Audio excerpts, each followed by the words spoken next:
एक समय की बात है।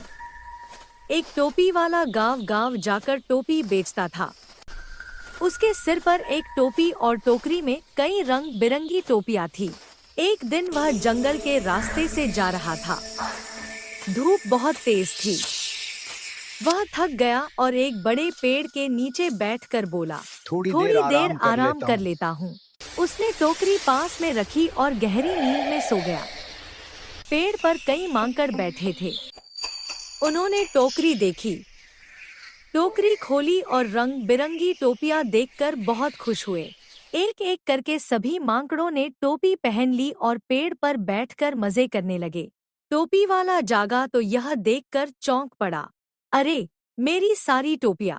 वह जोर से बोला। उसने कहा, मांकड़ों, मेरी टोपियां वापस कर दो। लेकिन मांकड़ कुछ नहीं बोलते थे। वे सिर्फ वही करते थे जो टोपी वाला करता था। टोपी वाला गुस्सा हुआ, मांकड़ भी गुस्सा हुए। वह मुस्कुराया, मांकड़ भी मुस्कुराए। वह नाचा, मांकड़ भी नाचने लगे। टोपी वाला सोच में पड़ गया, ये तो मेरी नकल करते हैं। टोपी वाले ने अपने सिर की टोपी उतारी और जमीन पर फेंक दी।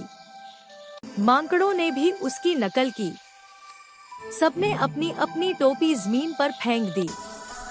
टोपी वाला दौड़ कर गया, सभी टोपियां उठाईं और जल्दी से वहां से भाग गया। बुद्धि और तुमतुम का शांति बात से यानी काम जाट लेने पर मन का बड़ी मन से बड़ी समस्या यानी भी पर बहुत आसानी जाट से मन हल हो छे। सकती है।